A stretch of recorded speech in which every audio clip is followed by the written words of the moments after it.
Welcome to Get Rich Education. I'm your host, Keith Weinhold, with a brief history lesson of interest rates, banks cutting HELOCs today, more pandemic effects for real estate and business, and then another way for you to turn crisis into opportunity with the newly passed CARES Act. All that and more today on Get Rich Education. The people that our listeners can't stop talking about are Ridge Lending Group and MLS 42056. They provided you with more loans than anyone. It's where I got my last few loans, and they finance single-family income property up to fourplexes. They're the number one lender for both beginners and veterans. Start your pre-qualification, chat with President Chaley Ridge personally, and you'll end up with your custom plan for expanding your cash flowing portfolio. Start at ridgelendinggroup.com. You're listening to the show that has created more financial freedom than nearly any show in the world. This is Get Rich Education.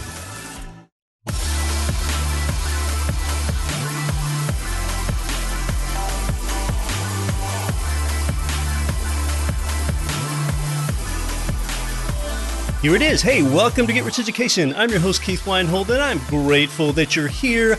Recent events make you almost completely reevaluate what our society became before the pandemic. The angle I'm talking about is one that real estate investing author John T. Reed recently wrote. John is a generation or two older than me, so he's got more life experience.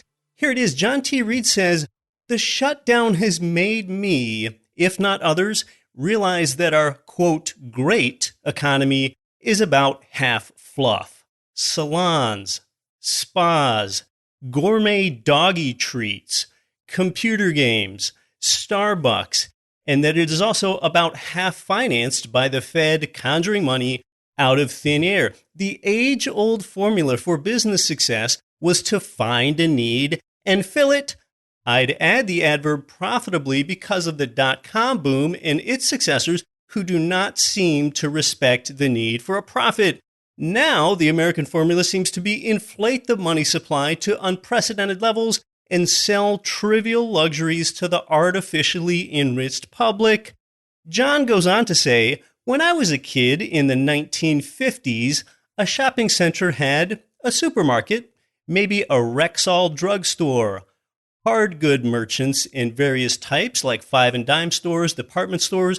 What we did not have in shopping centers then were movie theaters, banks, salons, spas, restaurants, and gyms. This is not find a need. It is find a person with too much money burning a hole in their pocket and give them some flimsy excuse to get rid of some of it." That is from author John T. Reed. Check him out at johntreed.com. So that's interesting. He's saying that today's society has all these businesses that are kind of foofy and unnecessary, and I do see his point.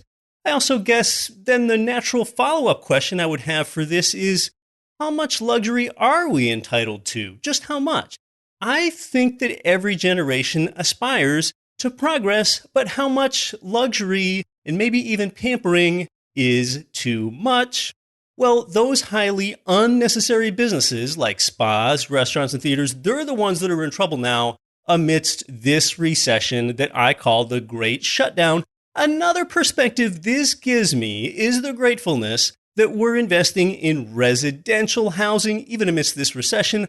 The rent collection rate on my own properties is almost 100%, although unusually high number did pay the rent late. Now, I think that a lot of landlords and investors, surely not everyone, but many, you're finding that more tenants are able to pay the rent than you expected, considering all of the layoffs. And surely we're not out of the woods yet, and the layoffs are substantial, and the crisis is not over. But I've got a reason why I see more tenants being able to pay the pandemic rent to you than you expected, and you might not have thought about this before. Yes, we know that tenants got the stimulus check. Often they're receiving hefty unemployment compensation. The PPP, which is the Payment Protection Program, that's going to allow a lot of businesses to rehire their employees quickly, and it will enable businesses who have retained their employees to keep those employees. So yes, there have been all these government infusions of money to help support tenants and others.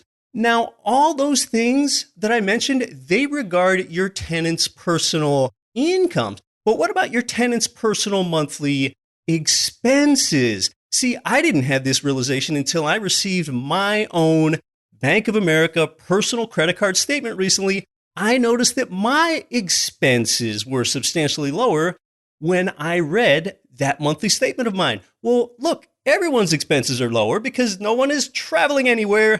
Yeah, this includes your tenant. So your tenant isn't spending money at concerts or in theaters or at gyms or wherever. So many tenants are getting this government support to pay the rent, and at the same time, their expenses are lower. This might be why you're seeing more tenants able to pay the rent than what we thought. Switching gears here, I've talked before about how if your salary is your only source of income, then you are one step away from poverty or a substantially diminished quality of life. So have multiple income streams. For so many people, their job is their only income stream. So even in good times, they're beholden to it. And now in crisis times, it can make life more unbearable if you've only got one source of income. For example, just take the case of Megan Peroni. She's a nurse, and she can't even begin to help her 8-year-old daughter with her schoolwork until after Megan gets home from work and has cleaned up from dinner. Her husband works from home, but he spends most of the week holed up in the basement because his job is mainly done by phone.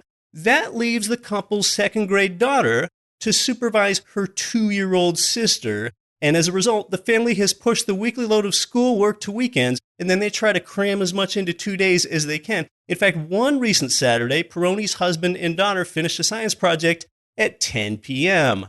Peroni, who lives in Ebensburg, Pennsylvania, said, "We don't have the luxury right now to not be working. Some people aren't working at all, and they can make time to help with classwork, but that for us is just not an option." And that's the end of what she said. So those with older children may be faring better, but parents still must keep track of timing for video chats with teachers and make sure all the assignments are completed. I mean, not an option were the 3 words that this poor, hardworking mother gave. So rather than be in that situation, give yourself options in life. Have multiple diverse income streams. Options means a better degree of freedom. In the broader economy, the GDP contracted 4.8% in quarter 1 of this year. It could be minus 30% for the quarter that we're in now. There have been more businesses reopening. Many expect the economy to begin ramping up again in July. Some economists see us forming a V pattern, thinking that we'll climb up out of the economic hole as fast as we fell into it. I don't think that we will. I think we'll see more of a Nike swoosh-shaped recovery, long and slow. Elsewhere, another casualty of the Great Shutdown is that CNBC recently reported that more than half of mall department stores should be closed by next year. More than half, just by next year. We're talking permanent closures. We're talking about your Nordstrom, your Macy's, your J.C. Penney's, Sears, Dillard's, Lord & Taylor. The Nordstrom in my home city already shut down for good last year. Big retailers like department stores were already in trouble before the pandemic began. Malls are going to have to undergo a major repurposing. Just astonishing. As for residential real estate, Chase Bank already stopped accepting home equity lines of credit applications last month. And more recently, Wells Fargo also jumped in, and they announced that they're cutting off originating any new HELOCs as well. Get ready to hear more news like that. See, part of what's really going on here is that banks are still giving out new loans, of course, but they're often with more stringent requirements. But banks don't like the second lien position that they're often stuck in with HELOCs. That means if you've got your first mortgage on your primary residence with, say, Bank of America, and a second mortgage as a HELOC with Wells Fargo, and say you would default on your payments and your home were foreclosed upon, then Bank of America would get paid first, and then Wells Fargo would only get paid second if there's anything left over, since Wells is in second lien position. Another way to say that is that the second lien holder, Wells Fargo in this case, is subordinate to Bank of America, the holder of the first lien on the property. The second must subordinate to the first. That's why banks don't want to originate new seconds. Today, we do have low mortgage rates enticing buyers, but that's been more than offset by low employment. What about the direction of home prices? Well, the National Association of Realtors says that in 2020, the U.S. median home price is likely to gain 1.4%. And of course, there really is no such thing as a national real estate market. There will be winners and losers with home prices, depending on what region you're in. Many say that this pandemic is going to want to make people move to the suburbs. I think it's too early to say whether that's happened or not. Others say that because more people in the future are going to want to stay at home, and even others will start working from home that hadn't previously, they say that car sales are going to tank and that there will be less demand for cars. I would say not so fast, not really. Remember, people don't want to be around a bunch of other people, and that's why they want to drive their own personal car for privacy and for isolation. So instead, trends can lead to a decline in the use of public transportation like buses and elevated trains and subways. And then there's autonomous cars whose mass adoption could decentralize urban real estate. But who knows? No one really knows. 20 to 25 years ago, people were predicting that the internet would decentralize cities, and it did not. That did not happen. In fact, with the internet, society actually increased urbanization. Now, mortgage interest rates, yes, they have hit a brand new all-time low. I mean, all-time low. I want to tell you just how low they are. But first, to get an appreciation for this, let's build some context and take a brief look at interest rate history over the last 50 years. As I've mentioned before, August 15th, 1971, President Nixon addressed the nation saying that the dollar would no longer be pegged to the gold standard. And if you watch that address, he blamed speculators for why he was doing this. Do you have any idea, though, what the 30-year fixed amortizing mortgage rate was that week that he said that? It was 7.7%. A few years later, by the mid-70s, as inflation started to heat up, mortgage rates reached up to 10%. And by 1981, mortgage rates hit their all-time high of 18%. And if you know your economic history, you'll know that Federal Reserve Chairman Paul Volcker, this tall 6'7" guy who served in the early and mid-'80s under Presidents Jimmy Carter and Ronald Reagan, Volcker unpopularly pushed interest rates high to try to hammer down against this runaway inflation. High rates, of course, counter inflation because it prevents businesses from borrowing and expanding. They resist paying those high rates. Basically, Volcker's plan worked, and interest rates really started falling through the mid and late 80s. Now, let's listen to a television commercial ad from that time to see what interest rates were. It's for automobile financing. Car dealers are just more aggressive advertisers than home mortgage companies, so that's why we're not listening to old mortgage television ads. But there is that general positive correlation between house and car rates. This is from about 1982, as this car salesman is proudly walking around the auto dealership lot wearing a suit and tie. Let's listen. Let the good times roll. GMAC has rolled back car and truck financing rates to 12.8% through May 31st. Yes, your participating GM dealer now has the deal you've been waiting for at just 12.8. Get that new GM car or light-duty truck at this low 12.8 rate and save hundreds of dollars.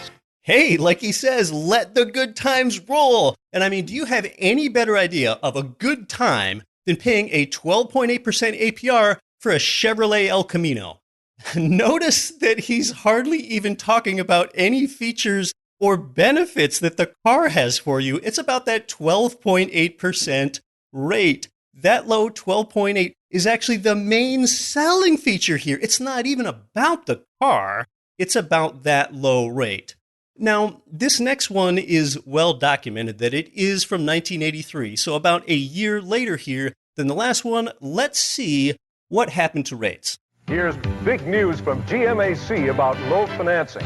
Participating GM dealers are now offering low 11.9% GMAC financing on all new 83 GM cars and light trucks. 11.9% financing, not on just a few selected models, but every new GM car and light truck. Offer good until March 31st. See your GM dealer for details. If you really want it, we can help you get it. We're GMAC Financing. 11.9%. Yeah, he works in that 11.9%. One last time at the end because he doesn't want you to forget it. Who cares about the cars? Who cares about what's in the fleet of GM cars and light trucks and what they can do for you? It's about the rate. Heck, an 11.9% interest rate for a car at this point is so attractive that even if your driver's license was permanently suspended, you might just buy a Chevy Cavalier anyway, just to store it in the garage if you've got it at that rate. I mean, even if you don't ever use the car, to know you're paying 11.9, that peace of mind has got to be worth something. Wow. If you don't have a garage, hey, who cares? Put that car on blocks in the front yard. Who cares if it even comes with things like 4 tires and a steering wheel? Just lock up automobile debt at 11.9%. Oh, the opportunity cost of not doing that. All right, let's fast forward 6 years to the year 1989, and this is the last ad we'll play. Now, it isn't just America, but it's Canada too that is getting access to these rates that would almost be considered punitive today. This 1989 ad is a dealer-specific ad. It's from Holiday Chevrolet Oldsmobile in Winnipeg, Manitoba. Let's see how low rates are now. At Holiday Chevrolet Oldsmobile, now's the time to get the best possible price on a new Chevrolet or Oldsmobile, plus tremendous savings with 9.9% GMAC financing. 9.9% on this 89 Cavalier, priced at only $98.26, saves you more than $1,500 over your 4-year term. Or ride in style in the 1989 Oldsmobile 98 Regency and save $3,840. 9.9% GMAC financing. There won't be a better time to buy. Like he said, there won't be a better time to buy. Whoa, 9.9%. We're in single digits now. We're under 10%. Well, there sure was a better time to buy, like, for example, any time since then. I mean, my gosh, not just 9.9, but the fact that if you buy, you'll get to drive an Oldsmobile, and you'll get to drive your Oldsmobile around Winnipeg. I mean, geez, talk about your quality of life exceeding your cost of living. Man, that is more than just eking out an existence. You are living right there.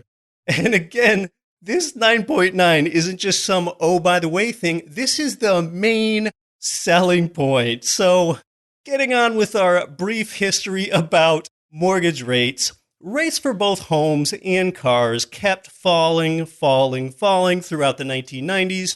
In 2000, mortgage rates were around 8%. In 2002, when I bought my first fourplex building, that rate was 6 3/8%. And I still remember when signing my documents with Wells Fargo at the title company, people were almost incredulous that I was getting such a low rate. Well, 1 year later, in 2003, I was able to refinance that very same fourplex building at 5 3/8%. In 2010, the average 30-year fixed amortizing mortgage rate fell below 5%. In 2012, it went under 3.5%. And then in 2018, it had floated up to almost 5%. And bringing it up to the present day here, the 30-year fixed mortgage rate just hit a new historic low about a week ago of, little drum roll here, 3.23%. Yes, that is the lowest rate on record. And Jerome Powell and the Fed recently pledged to keep their benchmark rate near zero. Looking into the future, Fannie Mae's Economic and Strategic Research thinks that the average will hit 2.9% later this year, which really isn't much lower than it is now, because when rates are this low, there is a resistance to them going lower. Banks need to make a profit. Now, investment property rates are typically going to be about 1% higher than all those rates that I cited, of course. Those rates were for primary residences. But that is your brief history of interest rates over the last 50 years. Freddie Mac has only been tracking mortgage rates since 1971. Well, no matter what era you're in, there's always uncertainty. Always. Pandemic times bring a greater measure of that uncertainty than usual. And with so much uncertainty, then what an optimist and a realist looks at is, now, well, what are those things that are certain then? Today, we really do have an almost incredibly low mortgage interest rate. We know that people are going to need a place to live, and we know that housing demand exceeds supply. All three of those things are true. Now, at one time in your life, you might have considered real estate investing in a world-class city, almost a trophy city like a New York, LA, London, Sydney, Hong Kong, Singapore. But you listen to a show like this and you realize quickly that world-class cities are rarely profitable from a cap rate perspective, from an income-producing perspective. Consider Chicago. Chicago is a world-class city, chock full of Fortune 500 companies, an incredibly diverse economy, and the population to make it America's third largest city. We deal with a provider there that offers you property in Chicagoland. So it's the Chicago suburbs, but yet they're just across the Illinois line in northwest Indiana, where the tax climate is substantially better. The provider currently has rental homes 97% occupied. They leased to 25 new tenants in the last month, which were more than each of the previous 2 months. Some of that is because they were just coming off of winter. Lenders are still lending and buyers are still buying in pandemic times, of course. I would expect your lender to ask for more documentation, and then your reward for that is these historically low rates. This provider collected over 100% of the rent that was owed for the month of April. Now, how does that happen anyway? Well, they do have a small percentage of tenants who are delinquent on the rent payment, but they've had several tenants pay their May rent early. So let's look at 2 live properties available now from this company that has beautifully renovated both of these properties. And then what they do is they screen and place a tenant for you, and they will also manage it for you if you prefer. That is called turnkey real estate investing. These are both ranch-style single-family homes, so all one story. On 169th Street in Hammond, Indiana, it's a 3-bed, 1-bath home, 1,184 square feet. The projected rent is $1,350. The sale price is $130,000. Yes, that is a 1.04 rent-to-purchase price ratio. The property has a garage. It's light blue in color. It's nicely renovated inside with plank flooring, and I see some stainless appliances in there. The second property is on West 62nd Avenue in Merrillville, Indiana. 3 beds, 2 bathrooms in this one. The square footage is 1,450. Its projected rent is also the same as the first property, $1,350. Purchase price is $127,000. That's a 1.06 rent-to-price ratio. There's no garage on this one, a tan-colored home. It's been renovated with a really shiny-looking wood floor, though they could be planks, I'm not quite sure. The kitchen has a tile floor. So they are the 2 available properties. Both properties have annual property taxes of about $2,700 each. That's around 2%. That's somewhat higher than you'll find in a lot of places around the country. And both of the homes were built around 1950. And now the market value of each is around $135,000, your likely appraisal amount that is there. And again, the prices are just $130K and $127K respectively. To learn more and see the photos and connect with the provider directly, go to getricheducation.com/Chicago to get rent-to-value ratios like that and historically low mortgage interest rates with proximity to world-class Chicago. To connect with the provider again, go to getricheducation.com/Chicago. We're talking about how all of the money redistribution of the CARES Act can benefit you next. I'm Keith Weinhold. This is Get Rich Education. Property investors can get killed with maintenance costs. That's less likely when you buy brand new construction. Let me tell you about JWB Real Estate Capital in bustling Jacksonville, Florida. They pioneered the build-to-rent model where you can invest in new construction, turnkey rental property. That's why JWB was featured on the front page of the Wall Street Journal. To learn more and see inventory, start now at newconstructionturnkey.com. Finally, with Total Control Financial, get checkbook control of your existing 401k and IRA funds to invest in real estate. Yes, you can move your retirement money into your own checking account, but you must avoid the little-known tax that you'll get hammered with in a self-directed IRA. Instead, start your QRP. Learn more and get your free copy of the QRP book by text messaging QRP in all capital letters to 72,000. This is Cashflow Diaries Jay Massey. Do the right thing, then do things right.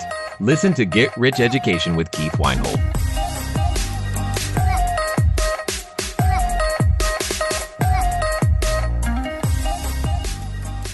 We're with returning guest and friend of the show here. Welcome back to Get Rich Education, Damion Lupo.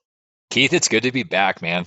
Damion, we want to talk about the CARES Act updates and how that impacts our listeners. But before we get into that, we haven't had you here on the show since the pandemic hit and life started to get pretty weird for everybody. So why don't you tell us one place where you think that the pandemic has affected real estate in a bad way? And then the good news, one place where you think that the pandemic has affected real estate in a good way. Well, I would say the cons are the bad way. It blew apart a lot of models, the assumptions like with Airbnbs or student housing. Yeah. A lot of those things we thought were golden, and our models said we might lose 5 or 10%, but we never really thought about 100% loss. So I think the assumptions, it's really causing us to challenge those and maybe look at some type of diversification amongst real estate so that if one black swan craps on one pile of your stuff, it's not everything dead. In terms of the pros, I see an unbelievable amount of opportunity that's coming, and it probably won't be in the next month or two, but my guess is by the end of this year or in 2021, those of us that, and you listening right now, boy, there's going to be some opportunity that you probably haven't seen in your lifetime.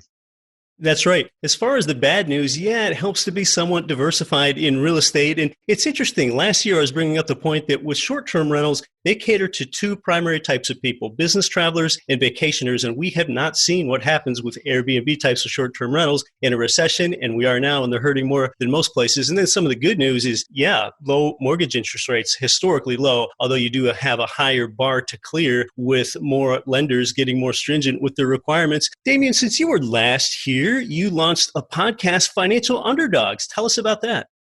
It's actually kind of an amazing thing thinking about how most of us really think of ourselves as underdogs, that we're not part of the silver spoon elite. And realizing that, I thought, well, you know what? I've been like that. And even when I've made tons of money, I still felt like I was an underdog.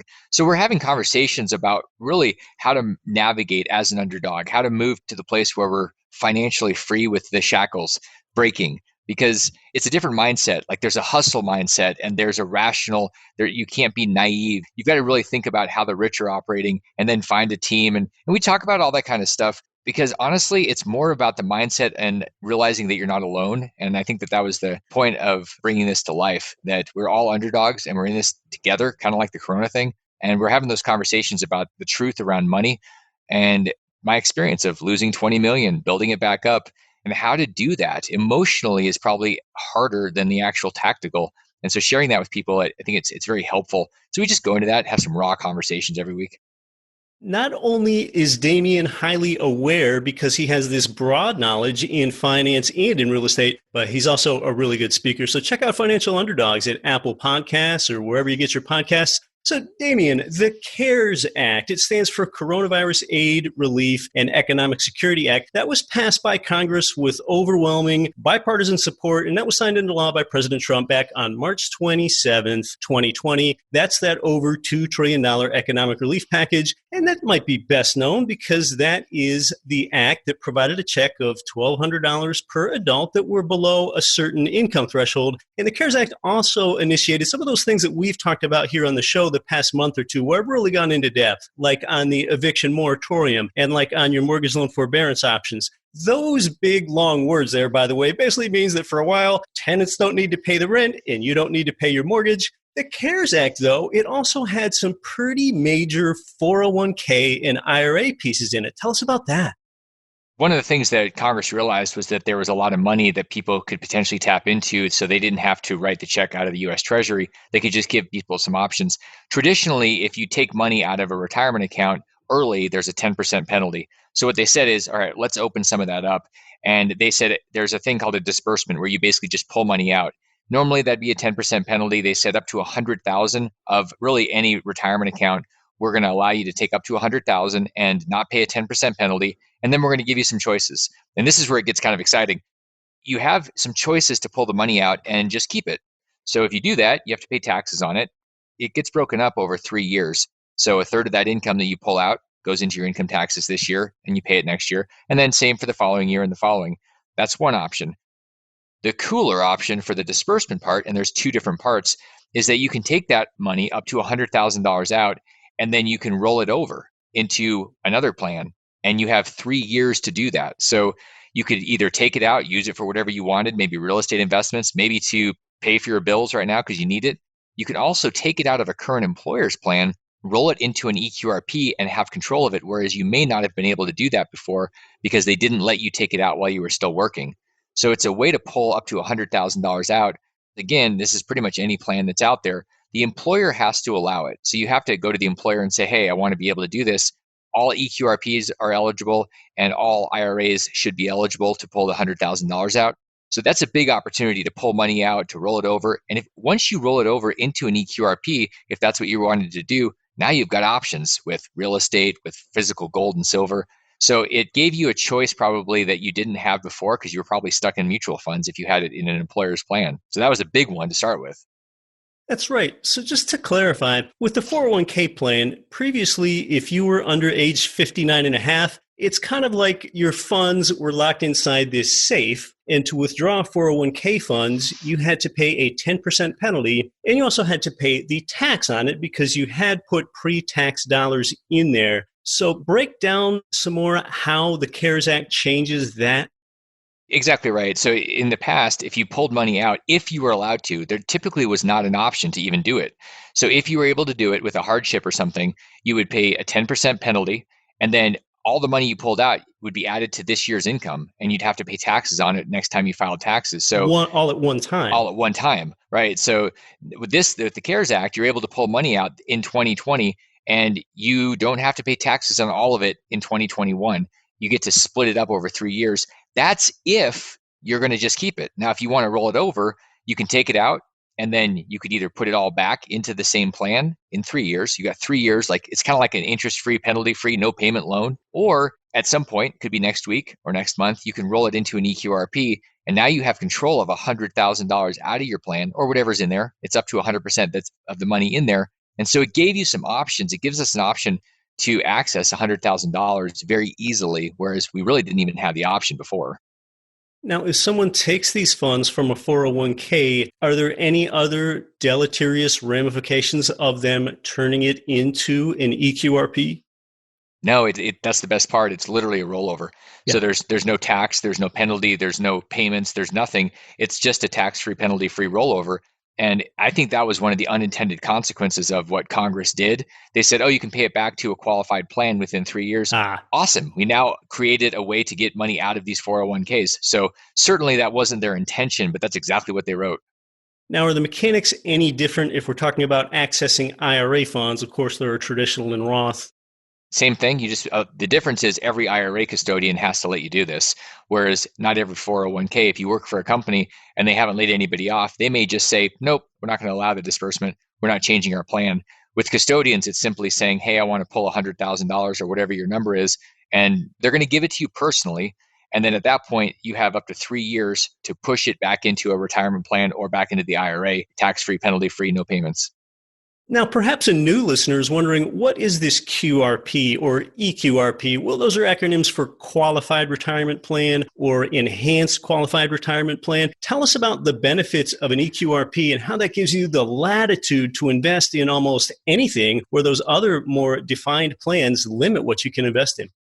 Well, the EQRP, the Enhanced Qualified Retirement Plan that we set up at the EQRP company, gives you a checkbook for your money. It allows you to be in control because you get to be the trustee. So if you've got a company plan right now, or even an IRA with a custodian, there's somebody between you and your money. And what we do is we set up a plan that protects your money from lawsuits and gives you a checkbook so that you can go control it and invest in things like real estate, gold, private equity, all the different things that you're restricted from. Because let's be honest, you don't have that many options in a 401k. The options are mutual fund A, B, C, or D. And with an IRA, you might have more options. It's just a lot clunkier, and there's a lot of friction, and there's a lot of fees that honestly aren't necessary. And the EQRP can help you, the investor, legally circumvent some pretty nasty tax treatment down the road that a lot of people aren't getting when they're outside of a QRP and don't realize that. Tell us about that tax treatment difference.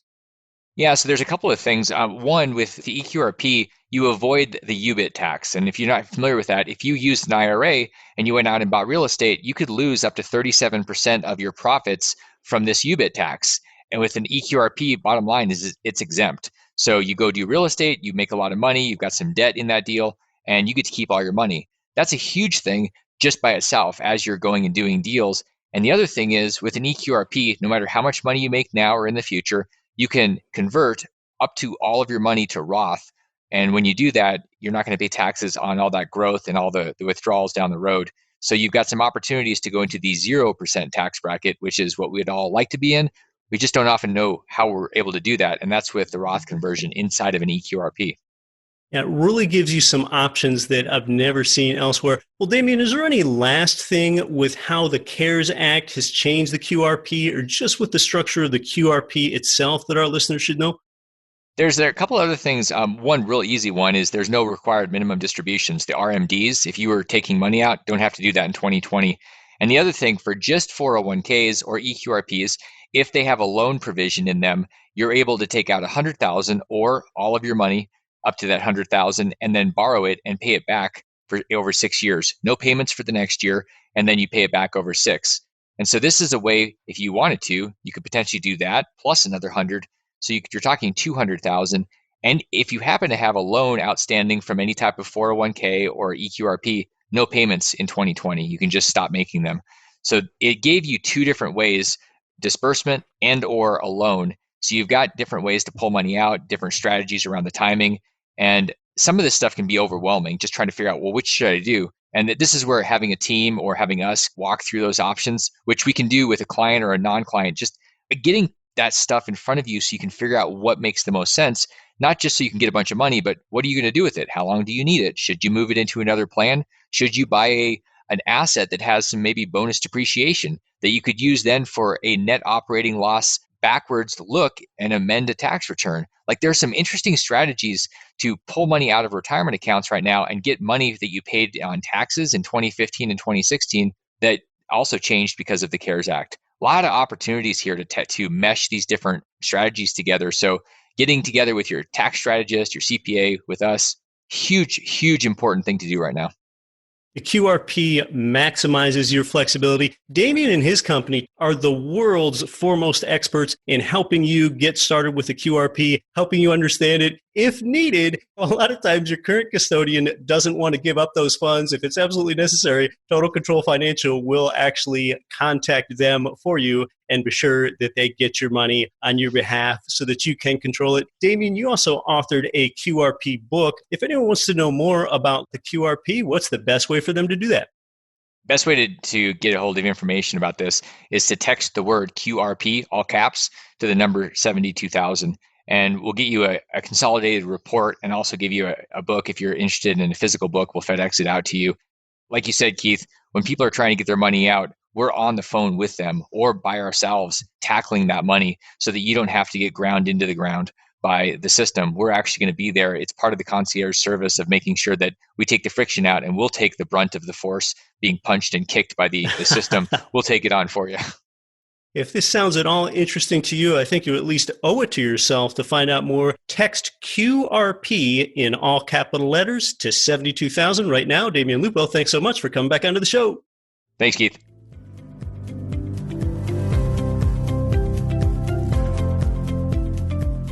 Well, when it comes to finding opportunity in a crisis, Damion Lupo just helped show you how. So the QRP, more flexibility, better tax treatment, and you don't have to prove a hardship to access your funds during this time. If you think it's in your best interest, you can steer your investments out of stock-based holdings.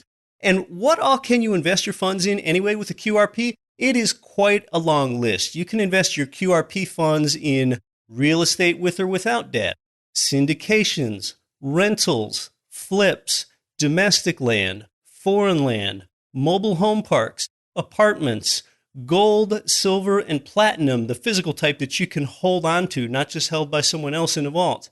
You can invest in mortgage notes, oil and gas, private equity, hard money lending where you can be the bank, options, franchises, and on and on. Thanks to Damion Lupo today. If this sounds like it could be of interest to you, learn about your options with Damion and the EQRP company. That's the call to action this week. Like most weeks, I like to start off the show with something educational and leave you with something actionable. You can text QRP in all capital letters to 72,000. I'm Keith Weinhold, back next week and every week since 2014 to help you build your wealth. Don't quit your daydream. Nothing on this show should be considered specific, personal, or professional advice. Please consult an appropriate tax, legal, real estate, financial, or business professional for individualized advice. Opinions of guests are their own. Information is not guaranteed. All investment strategies have the potential for profit or loss. The host is operating on behalf of Get Rich Education, LLC exclusively.